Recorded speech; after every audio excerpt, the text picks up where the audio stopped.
fine-tuning, and we will be having a major relaunch and retrenching and putting a good 6-month period of consistent hard effort and thinking with nothing but success in mind. Okay, like when a football team puts together strategy, what do they see? The goalposts, right? The goalposts, and that's what we are looking at. Getting into that end zone and goalposts, which will mean presenting to the world, well, first in New York City, that there's this mass of New York City voters who stand for truth and accountability for the events of 9/11, which so impacted our city and continues to, by the way, impact so many people from a health perspective. And I just want to take a moment also to call attention to the fact that part of the initiative is to focus on that aspect of the untruths that we've been told, right? The air was safe to breathe. Go shopping. This is not what we deserve. This is not what we hire and pay our officials to tell us. I just want everybody to be aware that an aspect of what we are working for is to have a commission which will focus on securing health, financial, and legal remedies for the thousands of people adversely affected by 9/11 now and in the future, who are currently being denied desperately needed services. And we want everybody to be fully aware that if you know of any first responders, please tell them about the NYC ballot initiative that is also being done on their behalf. And getting back to acknowledgments, folks, this core group of people, I like everybody who's been out there on the street, passing out information, getting petition signatures, and working on the planning of what we do with our events and also with this ballot initiative. Please stand up. There you go. In the back.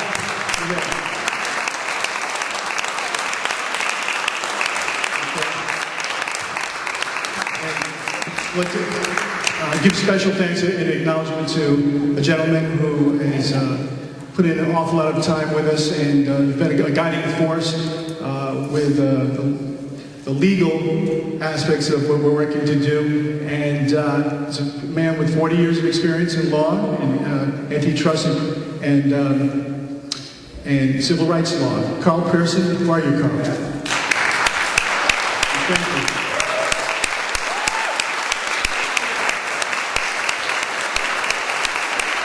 Thank you. We wouldn't be here without you.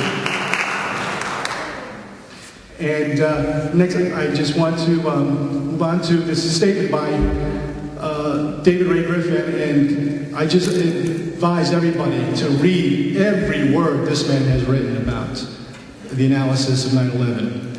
Okay? This is a statement for the benefit for the NYC 9/11 ballot initiative, Saturday, November 24th, 2007. He goes on to say, the prospects for a new independent 9/11 investigation through the NYC ballot initiative is very promising. The voters of this great city, which were so traumatized by the cataclysmic events of that day, have a powerful opportunity to create a legitimate and impartial investigation, which is of the utmost importance in our history. It's imperative. Everyone should realize there are an overwhelming amount of details which call the official investigations into question. The 9/11 Commission report and NIST report have been thoroughly analyzed and, to be candid, found to be filled with errors, omissions, and outright lies. Instead, we've been asked by the government and media to believe what amounts to flimsy theories that the government had no idea we'd be attacked. There was a wide array of military intelligence failures. 3 steel frame buildings collapsed in a virtual free fall due to relatively small fires. The Pentagon was attacked in an acrobatic flight maneuver by a pilot who failed a Cessna test. And Flight 93 was swallowed up into a 20-foot crater. We're expected to believe that within an hour of the attacks, the media figured out bin Laden orchestrated the attacks, and within 24 hours, they could definitively know the identities of 19 hijackers. We're expected to believe that pre-existing plans to invade Afghanistan and Iraq were just a coincidence. We're expected to believe that the suppression of many whistleblowers is necessary for our protection. Well, millions of Americans haven't bought it. These aren't just your usual radical activists. At this point, thousands of people who are academics, architects, engineers, scientists, military vets, retired intelligence professionals, and pilots, even some theologians such as William Sloane Coffin, prior to his death, and myself, have challenged the official version. As we should know, the events of 9/11 have been used as a pretext for what Project for a New American Century delineated as a global domination project. Our own constitutional freedoms have been subordinated by the mandate to blindly follow along with an executive branch leading the country to war. This has resulted in the use of high-powered manipulation tactics to rationalize increased military budgets, domestic wiretaps, torture, detention camps, politicization of the judicial system under Alberto Gonzales, and arrests without due process. The Bush administration has continually referred to 9/11 as a justification for its actions. Rudy Giuliani, who should have been subpoenaed for what he knew on 9/11, has exploited 9/11 as a rationalization for why he should be president. Additionally, the mainstream media has been acquiescent and has refused to raise the hard questions. This is all the more reason why the attacks of 9/11 must be fully investigated.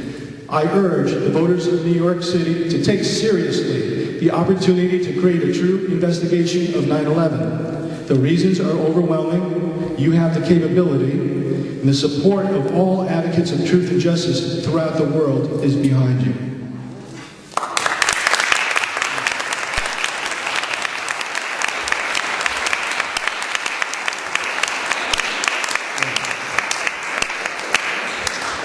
Again, read every word. David Ray Griffin. He really puts it all together. Matter of fact, we have events here every Sunday night, by the way. Tomorrow, we're showing a lecture of one of his films. A film of one of his lectures. It's called 9/11 Myth and Reality. And he has a new one out, which we're showing in 2 weeks, called Let's Get Empirical. Yeah, it's really great. Okay. Folks, another leading force in the ballot initiative and the whole effort that we are embarking on is our next speaker. Dr. William Pepper is a barrister in the United Kingdom and admitted to the bar in numerous jurisdictions in the United States of America. His primary work is international commercial law and practices international human rights law from London. Dr. Pepper convened a seminar on international human rights at Oxford University. He has represented governments in the Middle East, Africa, South America, and Asia. Dr. Pepper has lectured at many universities and has been interviewed on many major news programs. Was a friend of Martin Luther King in the last year of his life. He represented James Earl Ray, attempting to get him the trial that he never had. Dr. Pepper then represented the King family in a wrongful death civil trial, which was the King family versus Lloyd Jowers and other unknown co-conspirators. During a trial that lasted 4 weeks, he produced over 70 witnesses, and the jury took less than an hour to find in favor of the King family. He's the author of 4 books, including An Act of State, The Execution of Martin Luther King Jr. Please welcome William Pepper.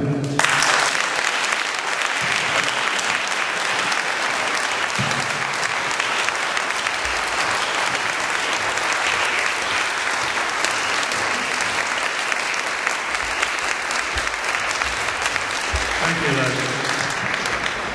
It's never easy to wrap up a panel of this sort and to try to tie together some of the pieces. Let me, first of all, compliment everyone who's put this program together this evening, particularly the core group who've been introduced to you from New York City and the work that they have done.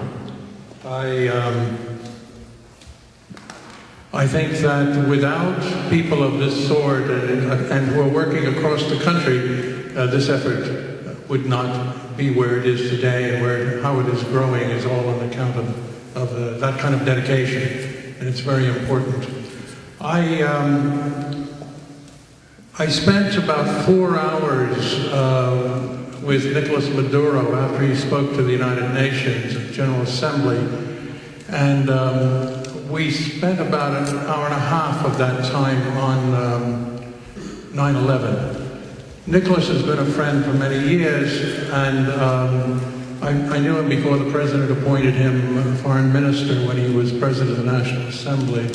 He has the largest library of 9/11 materials in Latin and South America.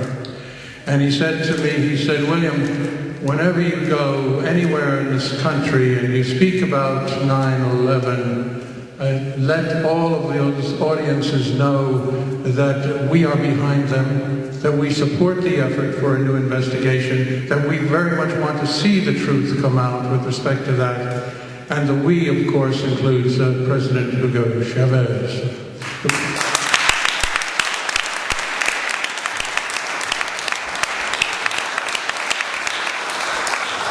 Chavez and I are a bit of a love-hate relationship as hermanos, because I admire the work of whistleblowers like Sybil Edmonds, and two of them from different agencies called me to announce 2 assassination attempts against President Chavez.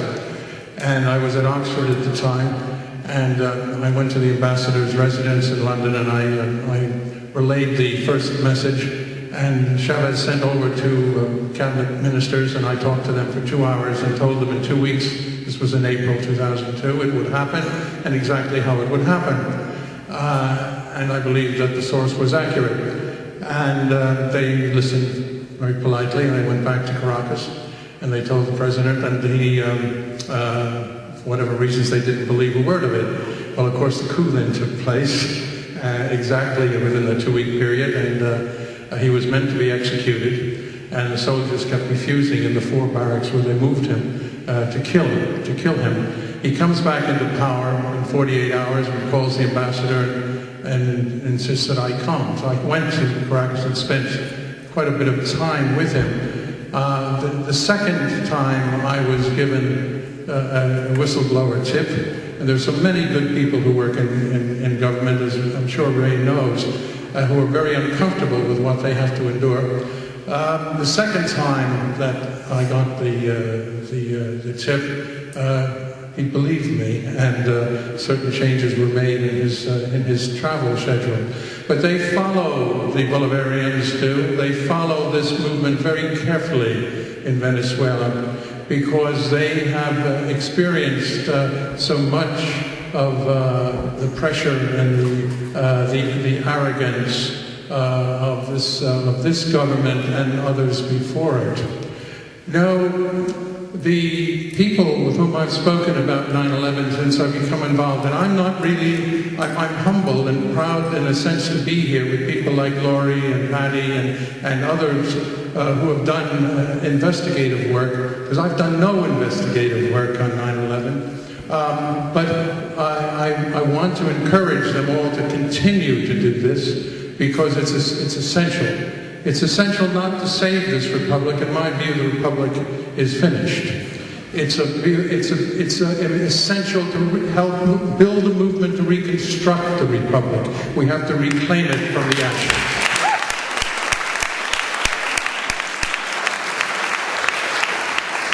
And I've talked to people about serving on the commission, people like Senator Chafee in Rhode Island, Archbishop Desmond Tutu, and astronaut Ed Mitchell, and people of that sort. Without question, they support the necessity for looking again at all of these issues. Senator Chafee said he felt ashamed to be a member of a governmental body of this country when that commission was conducting its work. He said it was a farce, and he felt ashamed. And of course he will do anything necessary to try to help this go forward.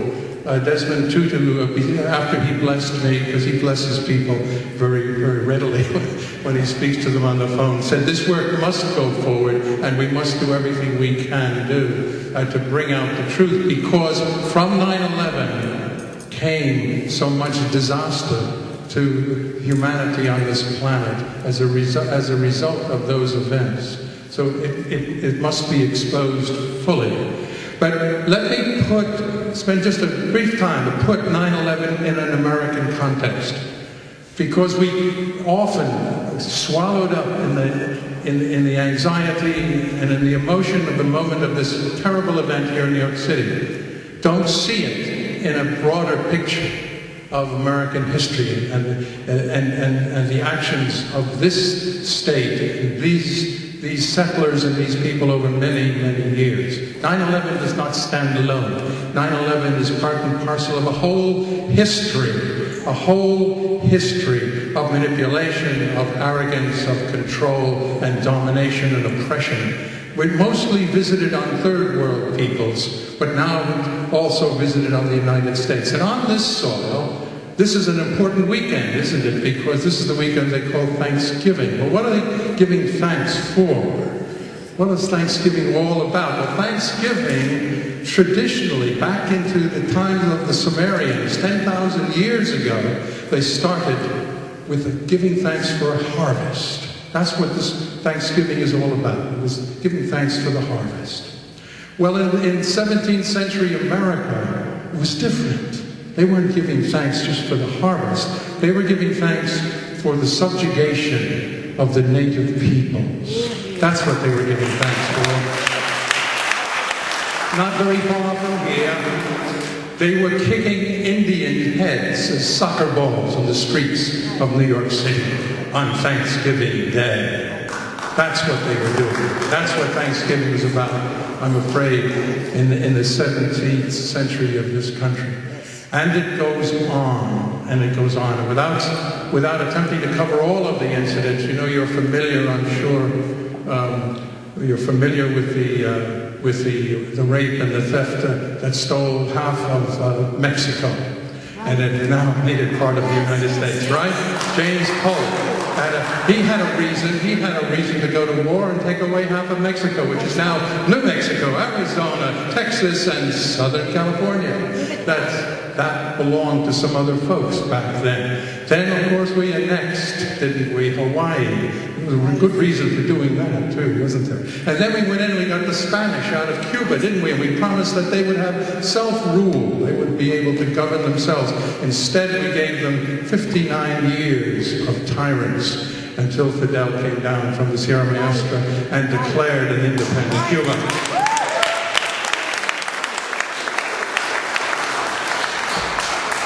1917, and the Russian Revolution, in comes the fear of communism, of course, and particularly black people. So they started, military intelligence back in those days started surveilling black people in America.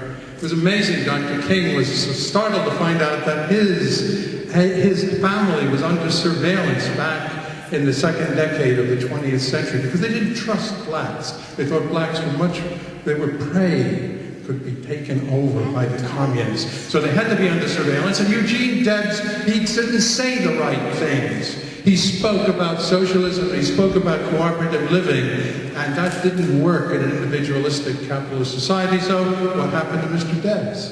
They put him away for 10 years, didn't they? And they built up an intelligence network from that point onward, and of course it thrived right down to the present day in terms of consolidation. So we then had a series of wars. After the Second World War, we had a series of wars. And we then went into Vietnam. And Vietnam, of course, there was a very good reason to go to Vietnam, because there was a domino theory, wasn't there? That was going to take over all of Southeast Asia, so we had to do that. And I knew, well, I was in Vietnam in '66 as a journalist. There at the same time was a CIA agent who said he knew me, but years later, but he didn't know me. He had the rank of colonel, and he was a briefing agent for Lyndon Johnson. And he would come back every 2 weeks, and he'd go and he'd brief President Johnson on the war. And he kept telling him that this is the wrong war. We should get out of here, Mr. President. This is ridiculous. We're losing American lives and treasure. And this is a nationalist revolution. And you have to leave. You have to get out. And he kept saying that every time he came back. And I know the story because I know the man. I came to know the man's daughter. I had to interview her when I was working on the King case. Because her father was the head of the 902nd Military Intelligence Group, 1967-68, and the man who coordinated the assassination of Martin Luther King. So I had to see his daughter. He had died. And she told me the story about him, about how he used to pound on Johnson about the war. And finally, one day, Johnson pounded the desk and said to him, "John, I can't get out of this war. My friends are making too much money." That's what it's all about. It's all about money, regardless of anything else they tell you. She said he came home from that afternoon's briefing of the president, and he said to his wife, "Pack your bags, we're going to Canada." And he had himself assigned to Canada, right? Off he went. Johnson would call the house once or twice, and we said, "Where's John?" No, he's on special assignments. And he wasn't having any more of that. But he did come back the next year and took up the 902s under William Yarborough and did what had to be done in terms of his perceived threat that Martin Luther King gave to the national security of this country. But it was an interesting revelation in terms of war and the perspective and the perception of war by someone such as him. You know, so we had weapons of mass destruction in Iraq, and we went in there, and of course we're going to get out of there. And the Democrats, as well as the Republicans, said, well, eventually we will get out. The Democrats want to take it. Who are they kidding? They're not going to get out of there. Why are they building four major, permanent, $250 million each military bases in Iraq, and we're going to get out? Why are they spending $500 billion on an embassy if we're going to get out of there? There's no getting out. There will be the cosmetic withdrawal and all of that, but there's no getting out. Iraq we've been about oil and geopolitical location. It is the base to replace the Saudi Arabia, where we've now abandoned. It's the Middle East bastion for American imperialism. We're not going to leave Iraq. And it's nonsense. It's nonsense. And the media perpetuates this. Forget the media. Write them all.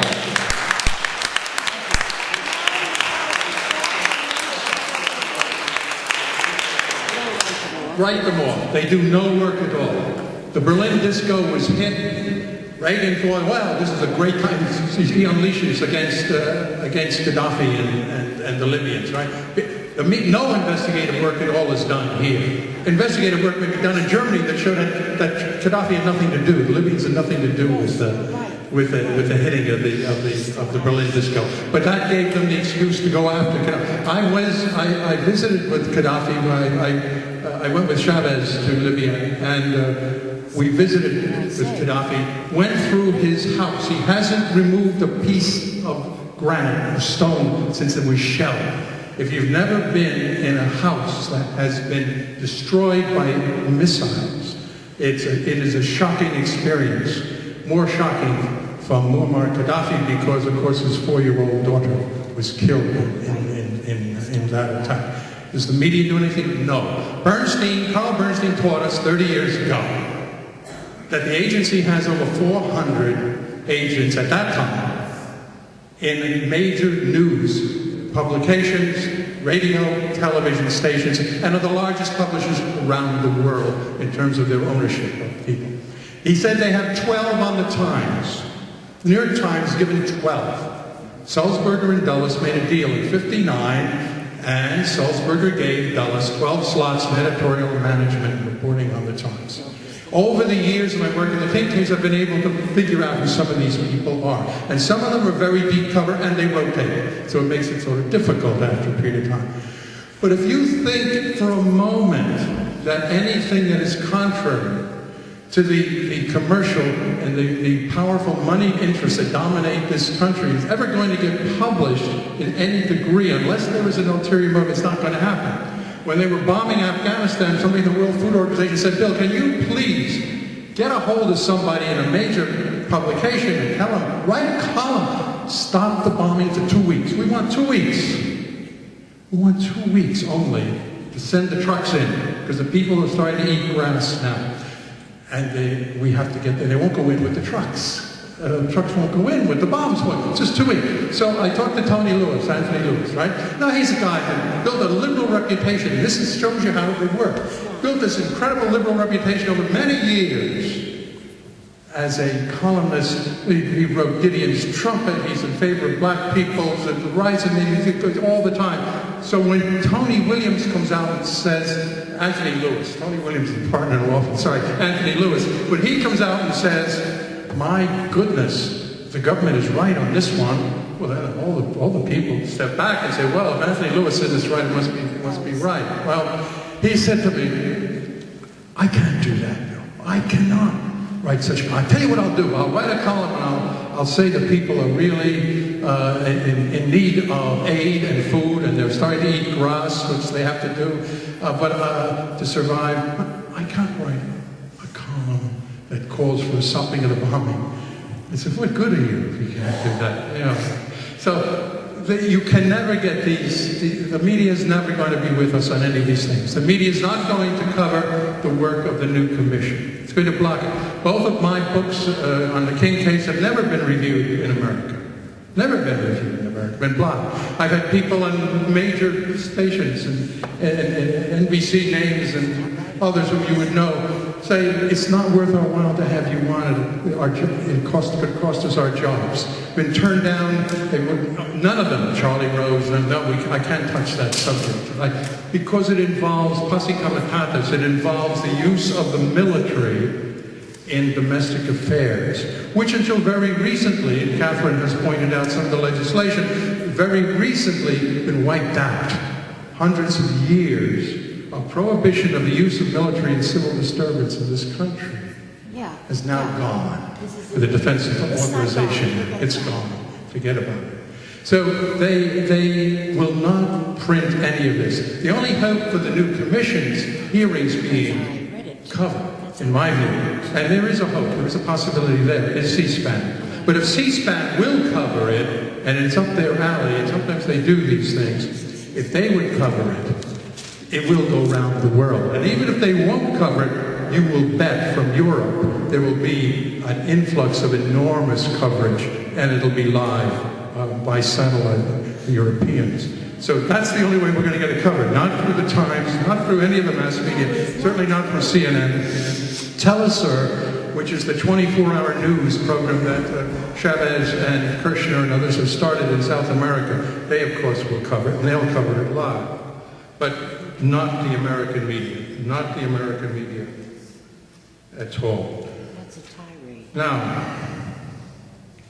what's going on here at this point in time is scary, because the control that is being exerted behind the scenes in the legislation, of which Catherine mentioned, that's going through, shows me that this government is afraid. They are fearful. H.R. 1955, which has just been passed, by 400 votes in the House of Representatives, is the most draconian piece of legislation in my lifetime.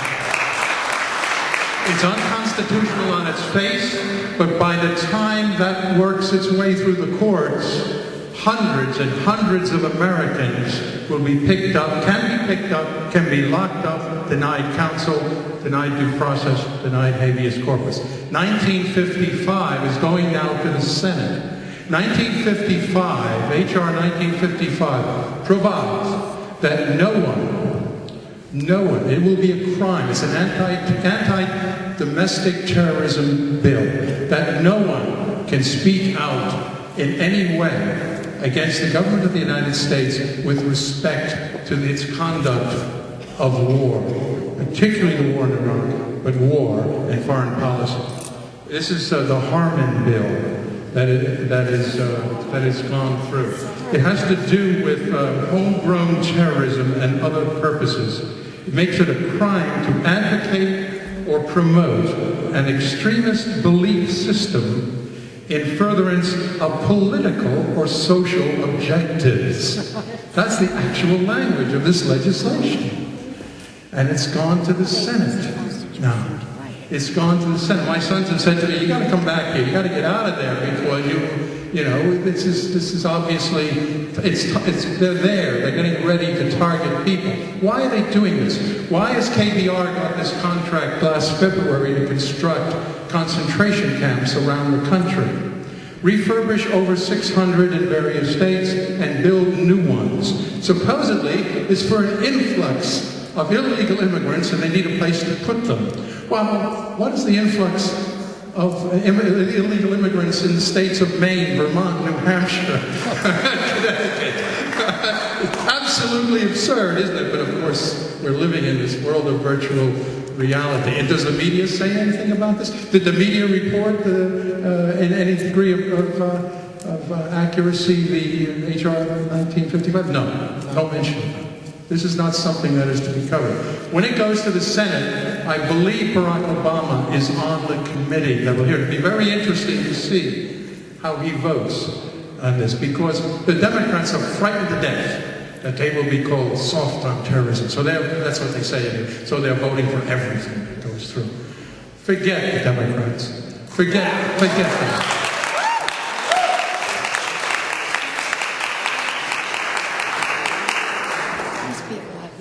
What else is going on?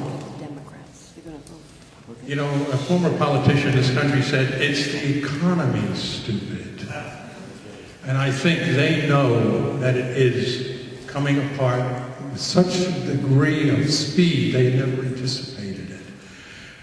Some colleagues of mine at Oxford had a session with a senior officer of Goldman Sachs in their London office. And he said, look, it's all over. Within a year and a half, we're going to be back in 1929. The debt is really about $1 trillion. It's about 300 billion in terms of mortgages, but then you're going to add credit cards, personal loans, derivative guarantees. The whole debt is about $1 trillion. It's all over. The ripple-on effect is going to destroy this economy. The dollar today, of course, is virtually in free fall. So they see this happening. Now, when this happens, 70% of the GDP in this country, 70% is consumer spending. Right. What's going to happen with people losing homes, have no longer credit cards, can't pay their loans, being pushed into bankruptcy? How much consuming are they going to do? How much buying are they going to do? Now, what's the effect on Walmart when there's nobody buying? What's the effect on the whole retail industry? And then, what's the effect in China when they have this enormous inventory of manufactured goods that are no longer capable of being sold to the United States? And all our It's going down. The Japanese private investors have about $500 billion in investment, mutual funds and investments that they make. It's all coming out of the U.S. markets now. It's going into Asian securities. It's coming out. So it's a worry around the world what's happening. These people know it. They also know that there are great numbers of middle-class people are soon going to be on the ranks of the poor.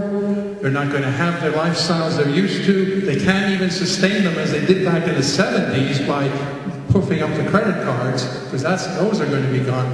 So now, it's going to be an angry mass of people emerging in this republic. I think they're gearing up for the potential declaration of martial law in America. And I think that's really what all this is about. And I think we have to be very clearly aware of that. In many ways, with respect to the 9/11 Commission, we're in a race against time. because we have to get this thing off the ground. The Sachs guy thought maybe there's about a year and a half to 2 years. We have to get it off the ground. So, when the people wake up, when they're no longer traumatized by fear, there may well be another type of terrorist attack. There may well be a trigger for going after Iran. I think it is very likely they will go after Iran. That's one way of diverting attention from what is going on here, what is going on in people's lives, what's going on in terms of the questioning of the war. There may well be a shock and awe attack on Tehran. I am no sympathizer with the Iranian regime or with the mullahs. I spent a fair amount of time with them. I was lead counsel on a recent case a torture case. My victim was Iranian. He was tortured in Iran. And we tried the case in Washington, and we won the first judgment ever against a sovereign state for torture, liability for torture, not for terror, but for torture.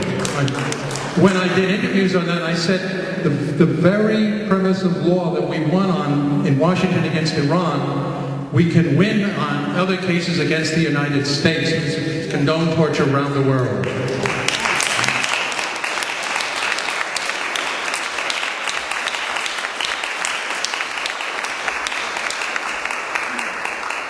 So the issue becomes ultimately how to reconstruct the Republic. How to rebuild it as it collapses really into itself, which I think is probably going to happen. 9/11 is the seminal issue of our time, the seminal organizing issue of our time.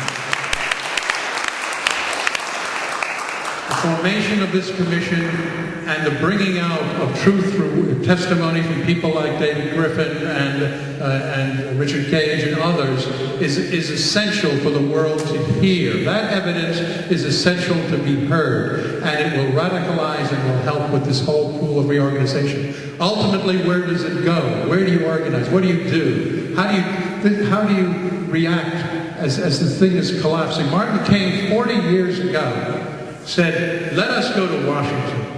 And let us not march, let us camp there, and let us go and visit our representatives, and let us just stay in large numbers there. And the army said we can never, that's what they said, they could not allow him to do that, because they knew that the masses that he would bring would get angrier and angrier and angrier, and they would become a revolutionary force, and they would take over the Capitol.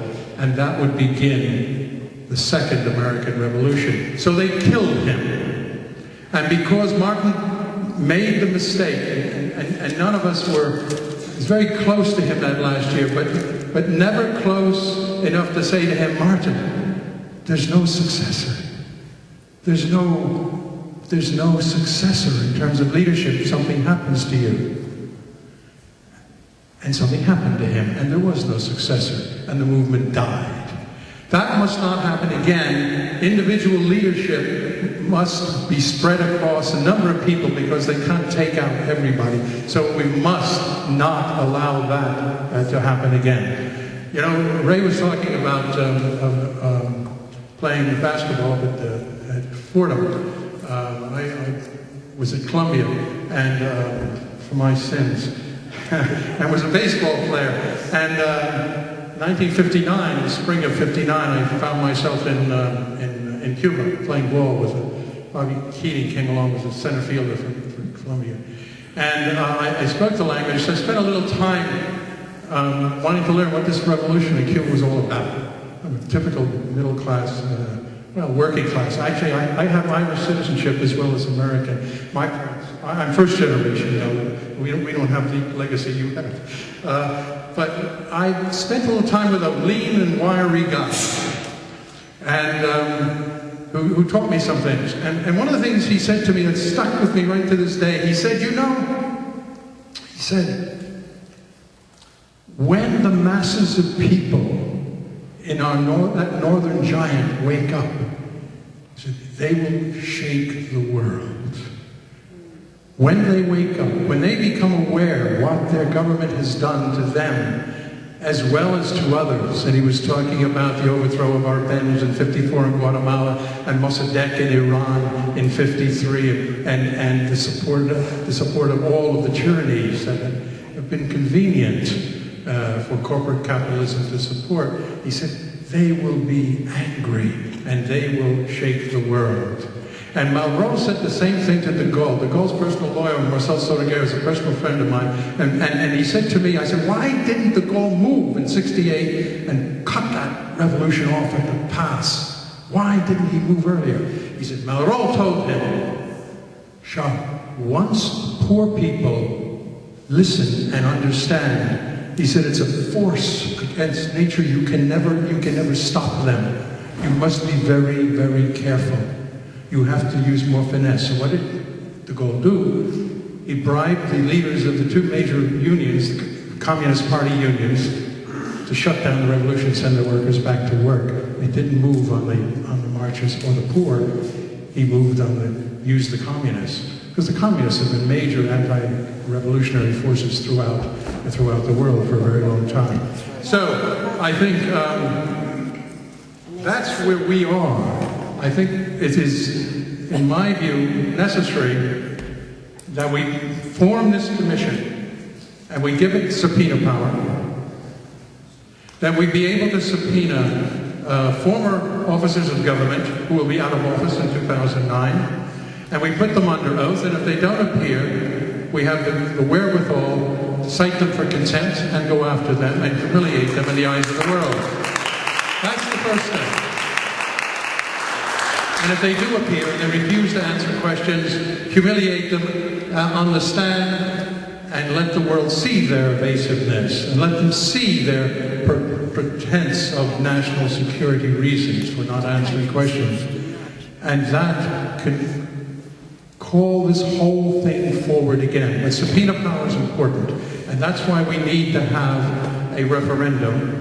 And we need to have a commission that has a very important standing in terms of who they are. And this is an issue for the world, not just New York. New York's the cutting edge. New York is the priority. There's no question about that in terms of the event. But we must have people from all over the world. Over 80 nations lost people in 9/11.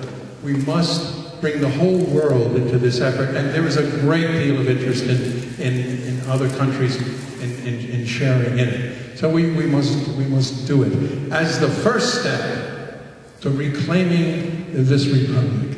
The first step to reclaiming this republic, right? And so I think that's the business that we're about. It's lawful, no matter what they may say.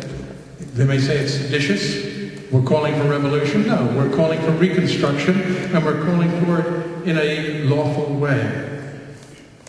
I think it's essential to keep your eyes on the short-term formation of this commission, and in the long term, the reconstruction of this nation. Now, this man I talked about earlier, his death the anniversary of his death happened recently, and some of us mourned his passing in the mountains of Bolivia. But he would say, don't mourn. Organize. Right. And that's the critical thing. Don't mourn, organize. Because this struggle will last until the rights of the wretched of the earth are gained and that there is victory. And in his words, hasta la victoria siempre por los pobres de la tierra, for the poor people of the earth. Let's carry this struggle forward. Thank you.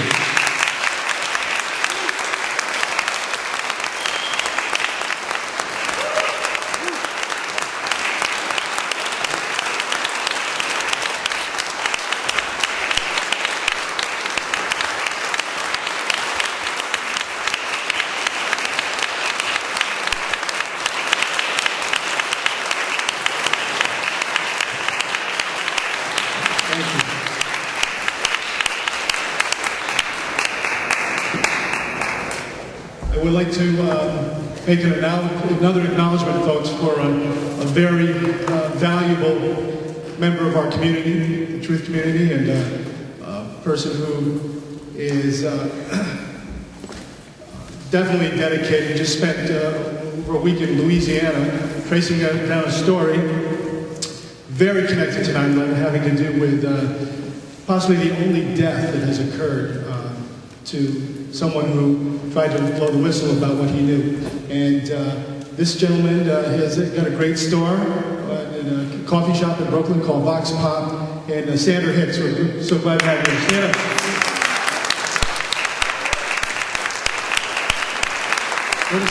SandraHicks.com. We have some great artwork that is part of the work that we do. Is this a nice poster? It's got some great messages on it. We have a quote from Thomas Gumbleton, Roman Catholic bishop. Everybody can see. We have a quote from Splitting the Sky, Mohawk tribal member. This is very important because Mohawk Indians helped to build the towers. They worked in doing high altitude steel construction. They were also there in the search and rescue phase of the days right after 9/11. And we have a quote from Karen Kwiatkowski, retired U.S. Air Force lieutenant, from Ed Asner, actor, former president of the Screen Actors Guild, and also Paul Craig Roberts, Assistant Secretary of the Treasury under President Reagan. We will also have signatures of all our speakers here tonight. We'd like to auction this off. This is a benefit for the most amazing cause that I think we could all be involved in at this point in time. And we'd like to start with a price of $120. Okay? Would anybody like to have this for $120? Come on now. This is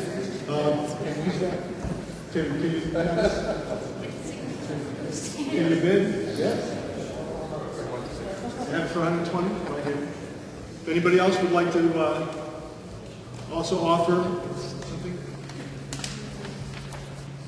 I think it's going to go to our last speaker, and who, by the way, I'm thrilled to have own this.